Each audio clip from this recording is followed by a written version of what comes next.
சீரியல்களின் full எபிசோடுகளை Sun டிவியில் ஒளிபரப்பான உடனே எக்ஸ்க்ளூசிவாக சன் நெக்ஸ்டில் மட்டும் ஃப்ரீயா பாருங்கள்.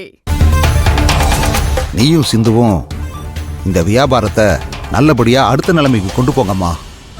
அதுக்கு நாங்க எல்லாரும் உனக்கு உறுதுணையா இருப்போம். ரகு உங்க கம்பெனில இல்லாட்டி என்ன வேற எங்கேயாவது வேலை பார்க்க போறான். எப்படி இருந்தாலும் உன் கையில நிறைய காசு வந்தா அது எல்லாத்தையும் இந்த குடும்பத்துக்காகத்தானே பண்ண போற.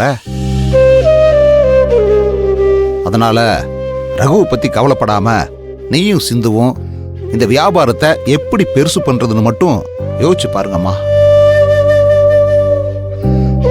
ரகு உங்க கம்பெனில வேலைக்கு இல்லைன்னு தெரிஞ்சாலே பூர்ணிமா உங்ககிட்ட அடிக்கடி சண்டைக்கு வரமாட்டா.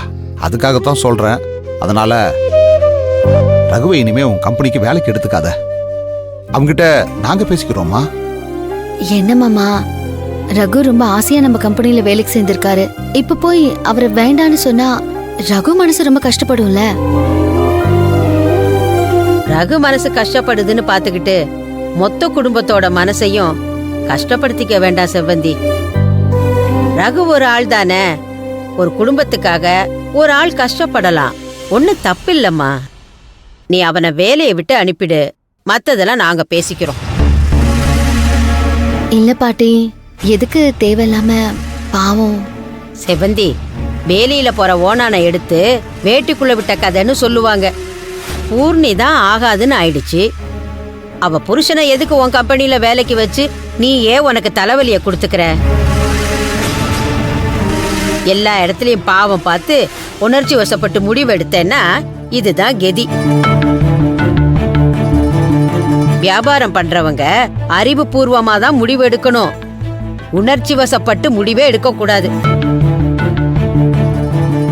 நீங்க பொம்பளை பிள்ளைங்க, இப்பதான் வியாபாரம் பண்றீங்க. நல்ல வியாபாரத்துல இருக்கிற ஆம்பளைங்க கிட்ட கேட்டு பாரு, இதையதான் சொல்லுவாங்க. நீ ஒவ்வொரு தடவையும் பூரணிக்கு பரிதாபப்பட்டு உணர்ச்சி வசப்பட்டு முடிவு எடுத்துதான் மாட்டிக்கிற. இந்த தடவை அறிவுபூர்வமா முடிவெடு, அதுதான் உனக்கு சரியா வரும். ஆமா செவந்தி, அம்மா சொல்றதும் கரெக்டு தானே. நம்ம பாவம் பார்த்து எதுக்குமா பாம்பு எடுத்து மடியில கட்டிக்கணும். நீ விட்டுருமா. பூர்ணியும் சரி, பூர்ணி சம்பந்தப்பட்ட எந்த விஷயமா இருந்தாலும் சரி, உன் வழியிலேயே வராத மாதிரி நீ பாத்துக்கோ. அதான் உனக்கும் நல்லது, பூர்ணிமாவுக்கும் நல்லது. ஆமா செவந்தி, நீ கொஞ்சம் யோசிச்சு பாரு. இத்தனை நாள் இந்த குடும்பத்துல எதுக்கு சண்டை? பூர்ணிமா வச்சுதானே. நாம அவ சண்டை போடுறதுக்கு ஒரு காரணத்தை எடுத்து கொடுக்க வேண்டாம். அதை கொடுக்காம விட்டாலே அவளுக்கு என்ன பண்றதுன்னு தெரியாம பொட்டி பாம்ப அடங்கிடுவா. நீங்க சொல்றதெல்லாம் கரெக்டு தான், நான் இல்லைன்னு சொல்லல.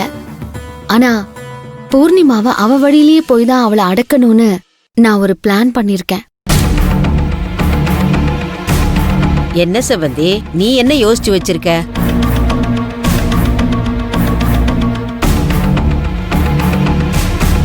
செவந்தி, நீ தைரியமா சொல்லலாம்.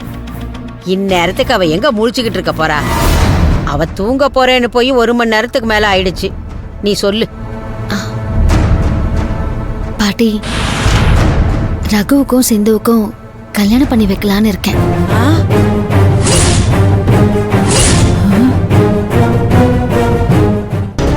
என்ன செவந்தி, என்ன சொல்ற நீ? என்னம்மா செவந்தி, உண்மையா தான் பேசுறியா? மாமா, நான் சொல்றத ஒரு நிமிஷம் கேளுங்க. பூர்ணிமாவை திருத்தறதுக்காக நம்ம எவ்வளவோ ட்ரை பண்ணோம். ஆனா அவ திருந்துற மாதிரியே தெரியல. அவளை திருத்தறதுக்காக தான் இப்படி ஒரு விஷயத்த பண்ணலான்னு இருக்கேன். என்ன செவந்தி, பூர்ணிமாவை பழி வாங்கறதுக்காக ரகுக்கும் சிந்துக்கும் எப்படி கல்யாணம் பண்ணி வைக்க முடியும்? அத்தை, கல்யாணம் பண்ணி வைக்கிறதுனா நிஜமாவே கல்யாணம் பண்ணி வைக்கணும்னு நான் சொல்லல. அப்படி ஒரு டிராமா பண்ணலான்னு சொல்றேன். டிராமாவா? என்னம்மா சொல்ற? ஆமா மாமா.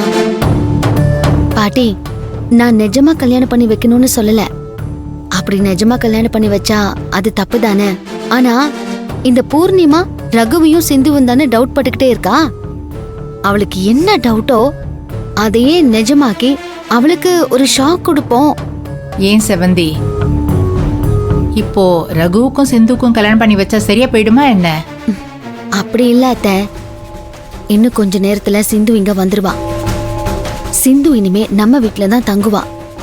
ரகுவும் சிந்துவும் கல்யாணம் பண்ணிக்க போறாங்கன்னு அவங்கள ஒன்னா பழக விடுவோம். பூர்ணிமா கண்டிப்பா கோவப்பட்டு ரகு கிட்ட சண்டை போடுவா. நியாயம் கேட்க நம்ம எல்லாரையும் கூப்பிடுவா. அப்பா அவகிட்ட நமக்கு என்ன வேணுமோ அது பேசிக்கலாம்.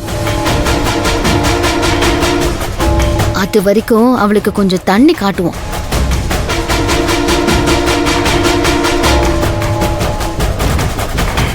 ஏம்மா, இது சரியா வருமாம்மா? எல்லாம் சரியா வரும்டா. அவ தானே தொடங்கி வச்சா சந்தேக பேய. அந்த பேய வச்சே அவளுக்கு பிடிச்சிருக்கிற பேய வரட்டுவோம். நான் தயாரா இருக்கேன் செவந்தி. இதுக்கு நான் என்ன பண்ணணும் சொல்லு, நான் எல்லாத்தையும் பண்றேன். சூப்பர் பாட்டி. மாமா அத்தை, நீங்க 2 பேரும் என்ன சொல்றீங்க? எனக்கும் பூர்ணி திருந்தணும்னு ரொம்ப ஆசைதாம்மா. ஆனா இந்த ஐடியா ஒத்து வருமான்னு கொஞ்சம் பயமாவும் இருக்கு, தயக்கமாவும் இருக்கு. செவந்தி, நானும் தயார் தான். அவளுக்கு இப்படியெல்லாம் ஒரு அதிர்ச்சி வைத்தியம் கொடுத்தாதான் அவ சரிப்பட்டு வருவா. இல்லைன்னா அவ நம்ம எல்லாருக்கும் ஆட்டம் காட்டிட்டே இருப்பா. நான் ரெடிமா.